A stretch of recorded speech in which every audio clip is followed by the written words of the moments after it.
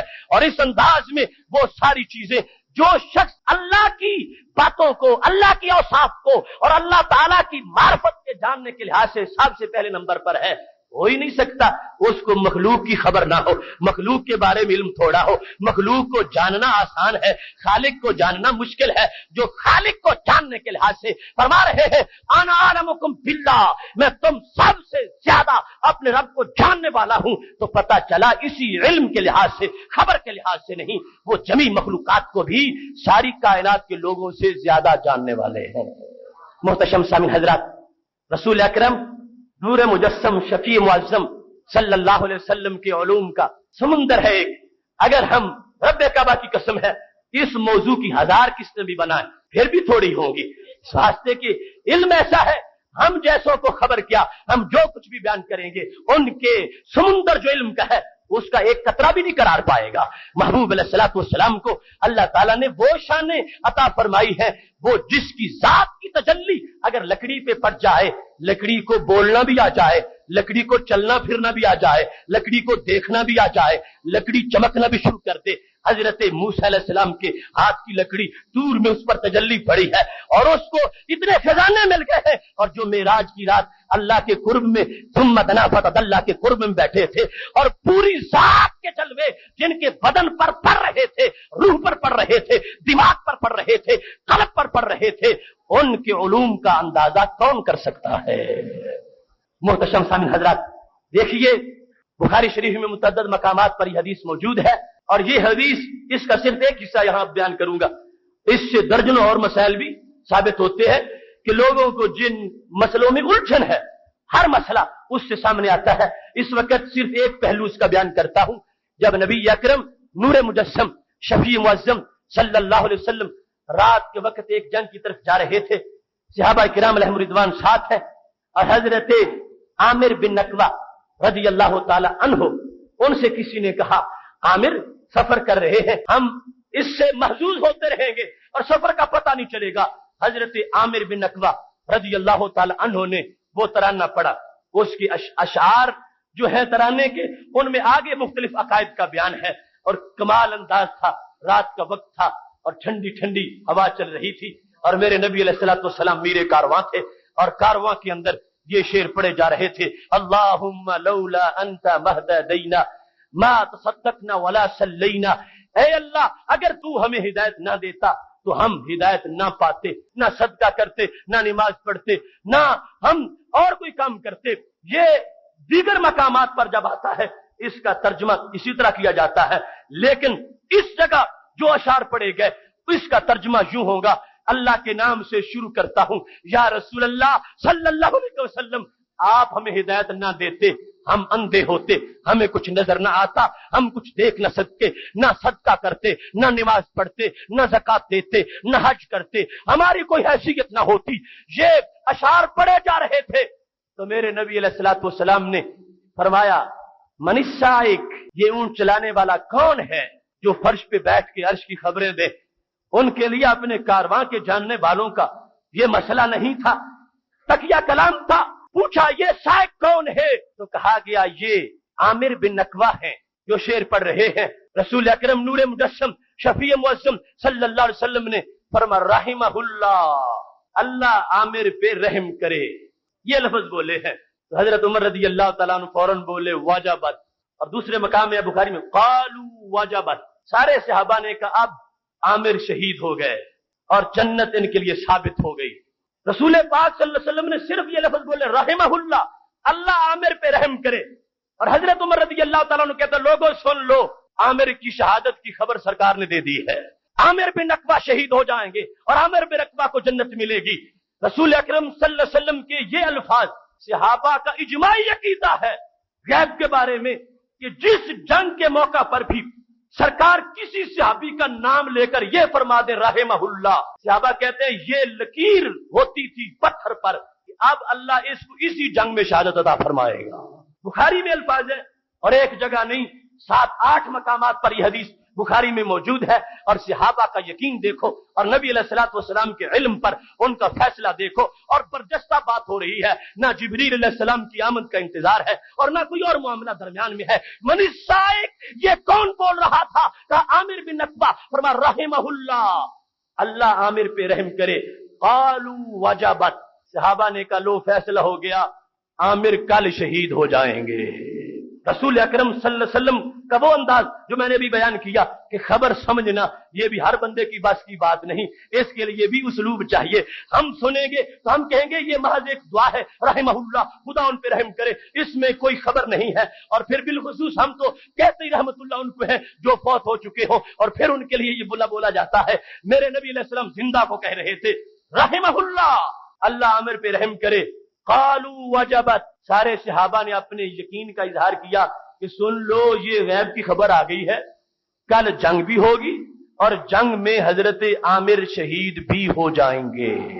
کہاں یہ عقیدہ کہ انہیں کل کا پتہ ہی نہیں کل کیا ہوگا، اور کہاں صحابہ کا حسن عقیدہ کہ سرکار اگرچہ یہ نہیں کہہ رہے کہ کل عامر شہید ہو جائے گا، مگر صحابہ کو خوشبو ہر لفظ سے علم غیب کی آ رہی ہے۔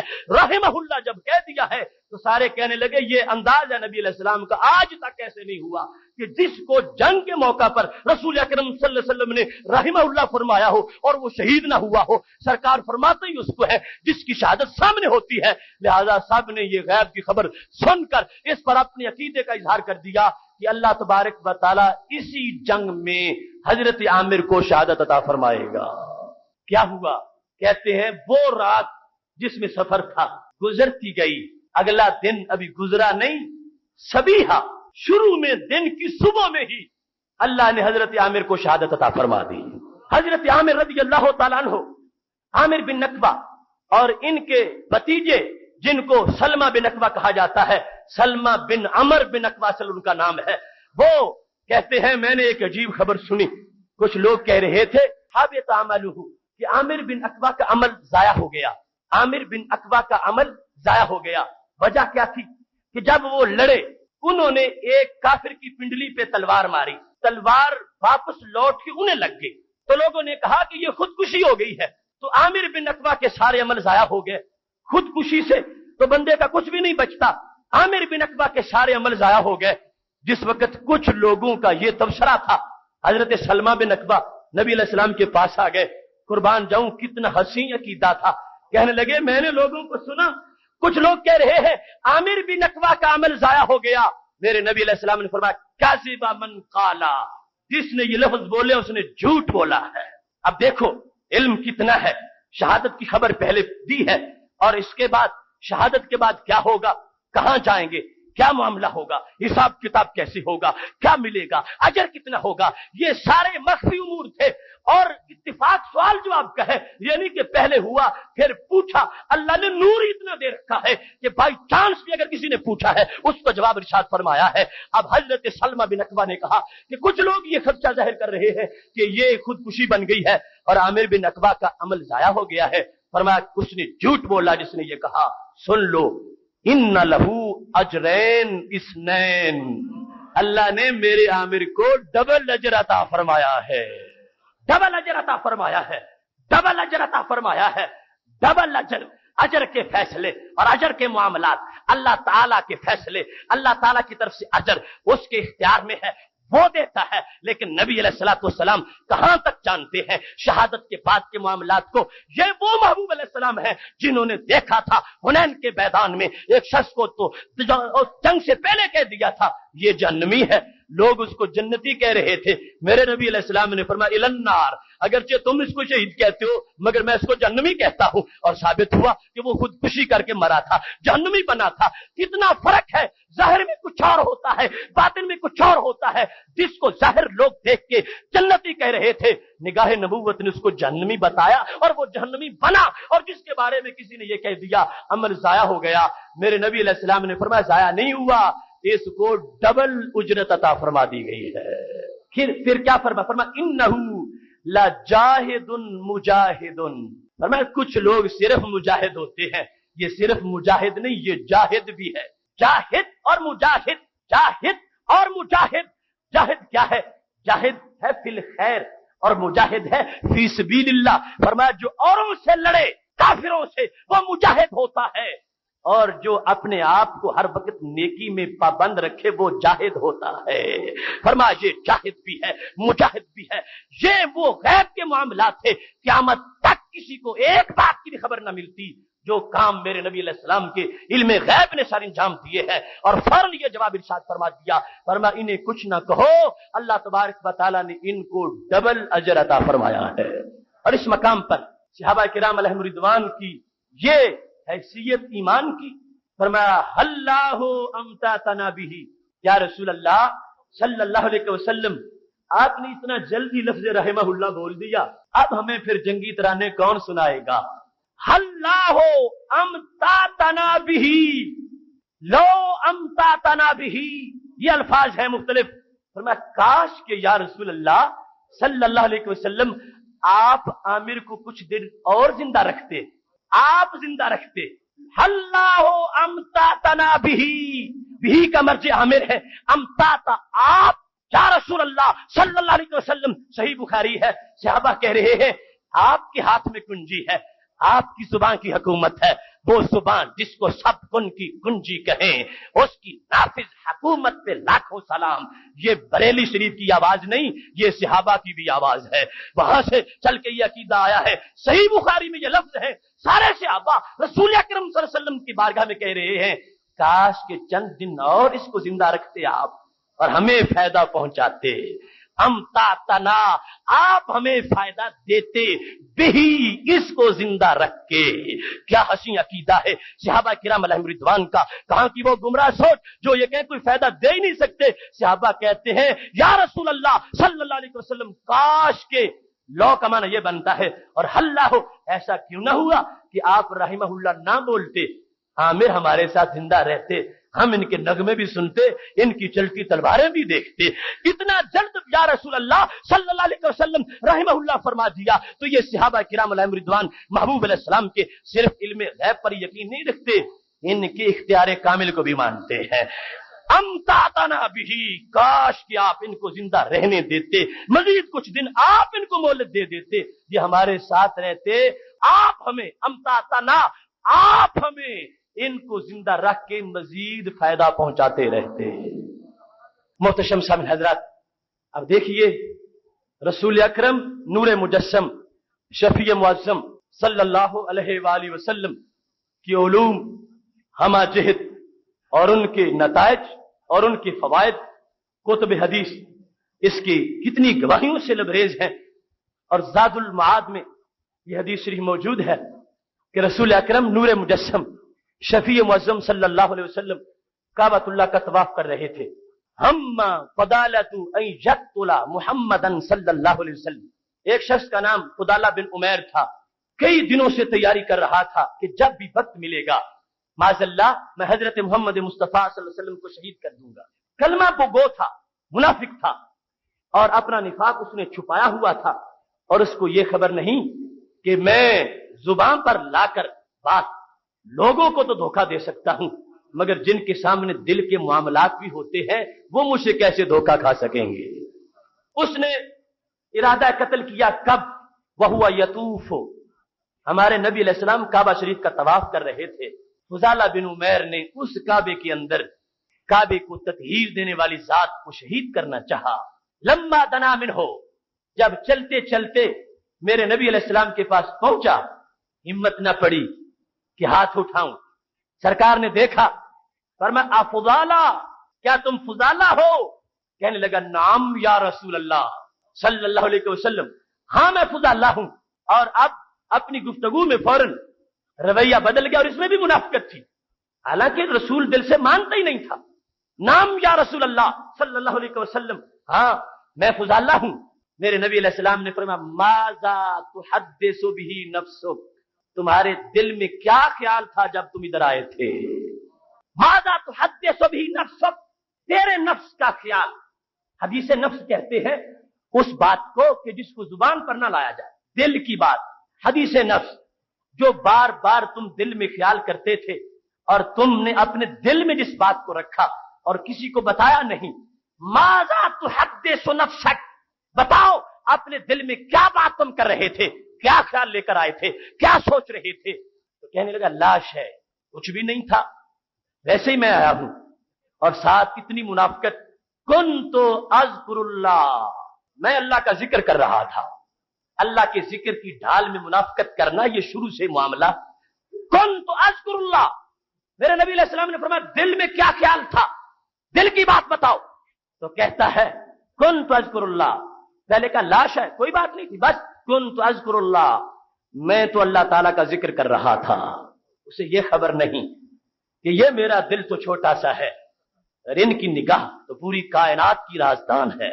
چھپا رہا ہے بات کو، کچھ بھی نہیں، بس دل میں ذکر کر رہا تھا. فضحک النبی صلی اللہ علیہ وسلم، اس کی بات کو سن کر میرے نبی علیہ السلام نے مسکرانا شروع کر دیا. تیرے دامن میں چھپے چور انوکھا تیرا.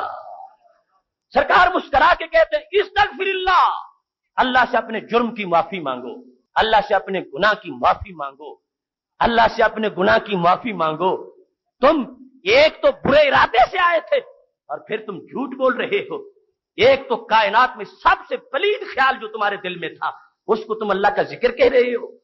استغفر اللہ، خدا سے گناہ کی معافی مانگو. تم آئے تھے مجھے شہید کرنے کے لیے اور مجھ سے باتوں کو چھپا رہے ہو، سامنے آؤ. فوادہ یادہ علی قلبہ، نبی اکرم صلی اللہ علیہ وسلم نے ریشم سے نرم اور کستوری سے خوشبودار ہاتھ حضرت فضالہ کے دل پہ رکھ دیا.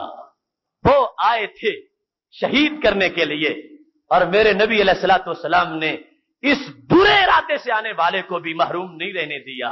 میرے نبی علیہ الصلوۃ والسلام کے پاس جو آیا اتنے برے ارادے سے، فوادہ یادہ علی قلبہ، اپنا ہاتھ مبارک دل پہ رکھا، حتی سکن قلبہ.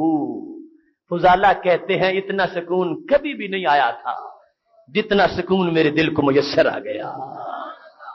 وہ فضالہ جو دہکتا انگارہ تھا، جس کے اندر خباثت کا لاوا ابھر رہا تھا، یہ میرے نبی علیہ السلام کی شان ہے. ایک قطرہ ان کی رحمت کا زہریلے سمندر میں پڑ جائے تو وہ میٹھا ہو جاتا ہے. ہاتھ رکھا ہے ان کے دل کے اوپر. وہ کہتے ہیں دل کو سکون آیا جیسے وادی سرور میں اتر آیا ہوں، وادی سرور میں آ گیا ہوں. وکان یقولو، اس کے بعد یہ جو معاملہ تھا وہ تو یہ سامنے آ گیا، آئے تھے تو دل زہریلا تھا، اب دل میٹھا بن چکا تھا، آئے تھے تو نحوست کی علامت تھے، اب وہ رحمت کا نشان بن چکے تھے، آئے تھے تو ان کی منافقت ان کو ڈھانپے ہوئی تھی، جا رہے ہیں تو سعادت نے ان کو آغوش میں لے رکھا ہے۔ رسول اکرم نور مجسم شفیع معظم صلی اللہ علیہ وسلم نے اس برے ارادے سے آنے والی انسان کو صرف معاف ہی نہیں کیا بلکہ محبوب علیہ السلام نے اس کو جہنم سے نکال کے جنتی بھی بنا دیا۔ راوی کہتے ہیں کان یقولو، اس کے بعد جب کبھی بھی بات ہوتی تھی تو حضرت فضالہ رضی اللہ تعالی عنہ کہتے ہیں واللہ ما رفع یدہ عن صدری، لوگوں کچھ نہ پوچھو مجھے کیا ہوا، خدا کی قسم ہے اتنا بڑا انقلاب میرے دل میں آیا اور اتنا جلد انقلاب آیا، خدا کی قسم ہے حضرت محمد مصطفیٰ صلی اللہ علیہ وسلم نے اپنا ہاتھ مبارک ابھی میرے سینے سے نہیں اٹھایا تھا، حتی ما خلق اللہ شیئا احب الی منہ، آپ کے ہاتھ اٹھانے سے پہلے میرے دل کا یہ حال ہو چکا تھا کہ میرے دل میں آپ کی ذات کے مقابلے میں ہر چیز ہیچ ہو چکی تھی اور آپ کی ذات میری سب سے بڑی محبوب بن چکی تھی۔ سرکار صلی اللہ علیہ وسلم کے ہاتھ کے اٹھانے سے پہلے، ہاتھ رکھا ہے اٹھانے سے پہلے تھوڑے سے لمحے میں، تھوڑے سے وقت میں انقلاب کتنا آیا ہے، کتنی تبدیلی آئی ہے۔ کہتے حتی ما خلق اللہ شیئا، اس روئے زمین پر اللہ نے کوئی چیز بھی ایسی نہیں پیدا کی کہ جو ہاتھ اٹھنے سے پہلے پہلے اس کے مقابلے میں نبی علیہ السلام کی محبت کا جھنڈا اونچا نہ ہو چکا ہو، خواہ وہ بیٹے ہو، خواہ وہ بھائی ہو، خواہ وہ بیوی ہو، خواہ وہ کاروبار ہو، ما خلق اللہ شیئا، خواہ وہ کعبۃ اللہ ہو، زمین کے مقدس مقامات ہو، کچھ بھی ہو، ما خلق اللہ، خواہ وہ جنت اور فردوس کی وسعتیں اور نکاتیں ہو، کائنات میں کوئی چیز بھی ایسی نہیں ہے کہ اس مختصر سے وقت میں جس کے اندر ہر چیز سرنگو ہو چکی تھی اور مخلوق کی ہر فرد کی محبت پر میرے دل کے اندر نبی علیہ السلام کی محبت غالب آ چکی تھی۔ محمد ہے متاع عالم ایجاد سے پیارے، پدر مادر برادر جان و مال اولاد سے پیارے، یہ انداز ہے رسول اکرم نور مجسم شفیع معظم صلی اللہ علیہ وسلم کے ہاتھ کے انقلاب کا۔ خالق کائنات نے اس لیے فرمایا تھا کتاب انزلناہ الیک لتخرج الناس من الظلمات الی النور، ہم نے کتاب نازل اس واسطے کی ہے تاکہ جو ظلمت میں ڈوبے ہوئے ہیں ان کو پکڑ کر نور کے مینارے بنا دو۔ اب حضرت فضالہ کہتے ہیں میں واپس ہوا، جب اپنے قوم کی طرف گیا کنت اتحدث الی امرأ، تو میری ایک دوست تھی خاتون جس سے میں باتیں کرتا تھا، اس نے مجھے اپنی طرف بلایا تو میں نے اس کو دور سے یہ جواب دیا یأبی اللہ علیک والاسلام، اب وہ پہلے والا نقلی اسلام ختم ہو گیا، اب اصلی اسلام میرے دل میں آ گیا ہے، اب میں جو اسلام لے آیا ہوں اس نے مجھے تیرے ساتھ باتوں سے منع کر دیا ہے، اب میں تجھ سے نہیں بول سکتا، اب میں تیری طرف دیکھ نہیں سکتا، میں رسول اکرم نور مجسم شفیع معظم صلی اللہ علیہ وسلم کی محبت کا دیوانہ بن گیا ہوں۔ رسول اکرم صلی اللہ علیہ وسلم نے مجھے میرے دل کا علاج کر دیا ہے اور میرے دل میں انقلاب برپا کر دیا ہے۔ یہ پاک محبوب علیہ الصلوۃ والسلام ہیں جن کو اللہ نے دل دیکھنے کی توفیق بھی دی ہے اور دل بدلنے کی طاقت بھی عطا فرمائی ہے۔ مبارک ہو اہل سنت، تم کو اللہ نے یہ جمی عقائد تمہیں عطا فرما دیے ہیں۔ اگر محض دل کی حیثیت کو جان لیتے اور کچھ کر نہ سکتے، کچھ دے نہ سکتے، تبدیلی نہ لا سکتے تو پھر بھی اتنا فائدہ نہ ہوتا۔ یہ رسول پاک صلی اللہ علیہ وسلم ان کا علم اس بات کی دلیل ہے کہ جو معاشرے کے اندر لوگ کسی سے بھلا کرتے ہیں یا کسی کو کچھ دیتے ہیں وہ میرے نبی علیہ السلام کے حسن اور سرکار کی عطا کے کروڑویں حصے کا بھی مقابلہ نہیں کر سکتے۔ یہ جو بھی دے گا اپنی معلومات کے مطابق اور سرکار جو دیتے ہیں اپنی معلومات کے مطابق، ان کی معلومات کا دائرہ چھوٹا ہے لہذا تھوڑوں کو دیتے ہیں اور نبی علیہ الصلوۃ والسلام کی معلومات کا دائرہ وسیع ہے، اس کو شان رسالت کہا جاتا ہے۔ ایک وہ ہے جسے صرف ایک دکھی کا پتہ ہے، وہ اسی کا اس علاج کرے گا اور اسی کو کچھ دے گا. ایک وہ ہے جس کو 10 دکھی لوگوں کا پتہ ہے اور ایک وہ ہے کہ جس کو خالق کائنات جل جلالہ نے جانے جہاں بنایا ہے. امتی کو کانٹا چبھے درد ان کو ہوتا ہے. اور پھر صرف یہی نہیں, انسانوں میں سے نہیں, اللہ تعالیٰ نے ان کو سب کا نبی بنایا ہے اور ہر ذرے کا علم بھی عطا فرمایا ہے. اس واسطے دل کو دیکھا تو دل کا علاج بھی فرما دیا. دل میں منافقت تھی اور دل میں جو خیال تھا اس خیال کی خبر دی ہے, اس خیال کے بارے میں مطلع فرما دیا ہے. اور ایسے ہی ہمیں علم غیب کی جو فضیلت ہے, لوگ اس کے بارے میں پوچھتے ہیں اس کا نبوت کے ساتھ تعلق کیا ہے, اس کا رسالت کے ساتھ تعلق کیا ہے. تو یہ دلائل اس لیے میں پیش کر رہا ہوں کہ یہ رسالت کا حصہ ہے. اگر نبی کو دل کی سیاہی کا پتہ نہیں چلے گا تو اس دل میں نور کیسے بھرے گا, اس دل کو منور کیسے کرے گا. خالق کائنات جل جلالہ نے یہ علم بھی دیے ہیں اور پھر نور دینے کا منصب پہلے ہی عطا فرما رکھا ہے. یہی وجہ تھی کہ جس وقت گزر رہے تھے مر رسول اللہ صلی اللہ علیہ وسلم بقبرین فقال يعذبان, گزرتے گزرتے 2 قبروں کے پاس سے فرمایا ان دونوں کو تو عذاب ہو رہا. وما يعذبان فی کبیر, اور عذاب کسی کبیرہ گناہ کا نہیں ہو رہا. علم کا کتنا دخل ہے نبوت میں, علم غیب کا. سرکار گزر جاتے اور ان مکینوں کی خبر نہ ہوتی, وہ قیامت تک عذاب میں جھلستے رہتے. یہ میرے نبی علیہ السلام کی شان ہے. گزرتے ہوئے بتا دیا ان دونوں کو عذاب ہو رہا ہے, اور صرف بتایا ہی نہیں, ٹہنیاں لگا کر ان کے عذاب کو دور بھی فرما دیا ہے. جب ٹہنیاں لگائی ہیں, بخاری میں ہے, صحابہ نے پوچھا لما صنعت ھذا, یہ کیوں کیا؟ فرمایا لعلہ ان یخفف عنہما ما لم یبسا, فرمایا یہ ٹہنیاں جب تک ہری بھری رہیں گی یہ عذاب سے بچے رہیں گے. اور یہ آگے علیحدہ معاملہ ہے کہ جس ٹہنی کو سرکار کے ہاتھ لگے کیا وہ خشک ہوتی ہے یا ہری ہی رہتی ہے, یہ عذاب چلا رہے گا. اور یہ انداز ہے میرے محبوب علیہ الصلوۃ والسلام کا, اور یہ اس طرح ٹہنیوں کا ہرا بھرا رہنا یہ آپ کی خصوصیت ہے. لیکن یوں ٹہنیاں لگانا یہ تو سب کو اس سنت سے پیدا پہنچے گا. بخاری میں ہے صحابہ کرام نے وصیتیں کی, صحابی وصیت کر رہے تھے جب میں چلا جاؤں گا میری قبر پہ بھی ٹہنیاں لگانا, کیونکہ اس کی وجہ سے اندر کے معاملات آسان ہو جائیں گے. یہ علم ہے اور یہ علم کیا نبوت سے ریلیشن شپ ہے, یہ ضابطہ رابطہ اور تعلق ہے نبوت کے ساتھ. ان علوم کا رسول پاک صلی اللہ علیہ وسلم نے صرف یہ نہیں بتایا ان کو عذاب ہو رہا ہے, یہ بھی بتایا کس وجہ سے ہو رہا ہے. یہ بھی علم کا حصہ تھا. اور اب شریعت اور علم غیب کا کتنا مضبوط تعلق ہے, حصہ کس لحاظ سے ہے. فرمایا ان میں سے کان احدہما یمشی بالنمیمہ, ایک چغل خور تھا اور دوسرا کون تھا؟ فرمایا دوسرا پیشاب کی چھینٹوں سے نہیں بچتا تھا. کبیرہ گناہ ان کا نہیں. پتا چلا صرف ان کا ہی پتا نہیں, ان کے نامہ اعمال کا بھی پتا ہے, معلومات ہے. فرمایا یہ وہ کام ہے. تو اب یہ خبریں غیب تھی اور قیامت تک کے لیے درس شریعت بھی بن گیا کہ لوگوں پیشاب کی چھینٹوں سے بچا کرو, کیونکہ اس وجہ سے بھی عذاب قبر میں ہو سکتا ہے.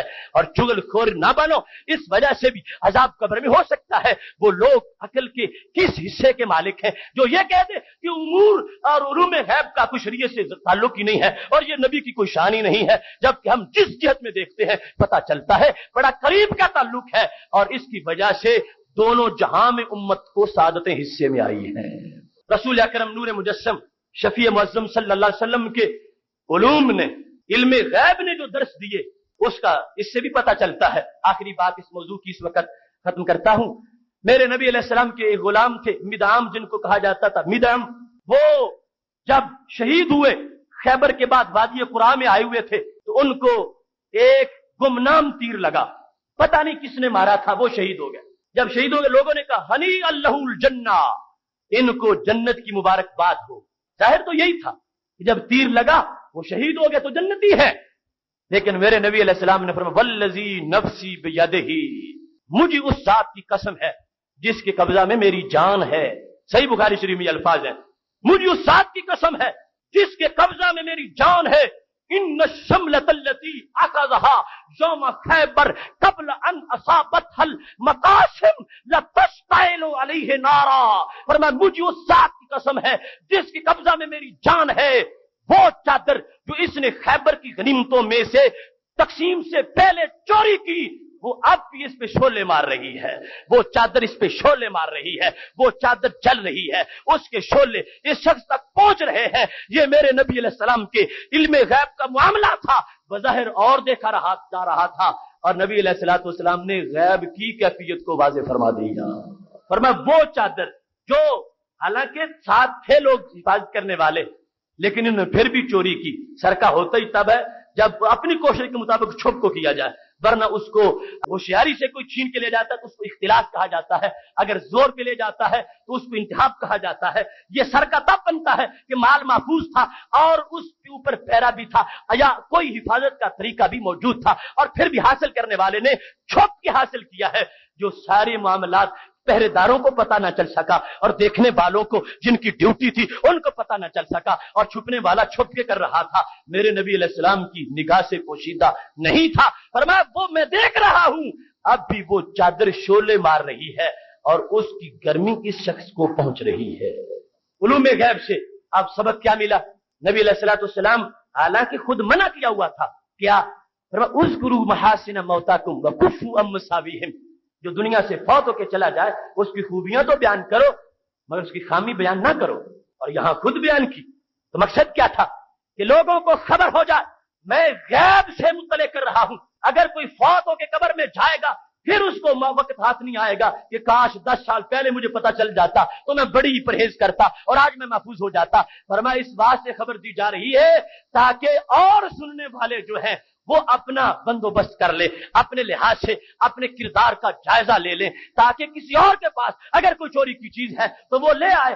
یہ تھا غیب کا شریعت کے ساتھ تعلق، لہذا کئی لوگوں نے ایک ایک تسمہ جن کے پاس تھا ایک دو بندوں کے ساتھ وہ لے کے آ گئے کہ یا رسول اللہ صلی اللہ علیہ وسلم یہ خیبر کی غنیمتوں میں سے تسمہ چوری کیا تھا اور میں یہ لے آیا ہوں۔ ان کا جو معاملہ تھا وہ اس وقت سرکار نے بیان کر دیا، اور یہ اللہ کے فضل سے امید ہے کہ نبی اکرم نور مجسم شفیع معظم صلی اللہ علیہ وسلم نے یقیناً ان کے بارے میں اللہ سے درخواست کی ہوگی اور اللہ نے ان کے شعلوں کو بجھا دیا ہوگا، لیکن امور غیب اور علوم غیب کا اظہار بھی کر دیا، اور قیامت تک اس غیب کی خبر نے لوگوں کے لیے بیان شریعت بھی فرما دیا۔ محترم سامعین حضرات، یہ مختصر سی ہماری گفتگو نویں کی اس موضوع کی ہے۔ اللہ تبارک و تعالی ہمیں عمل کی توفیق عطا فرمائے۔ وآخر دعوایا ان الحمد للہ رب العالمین۔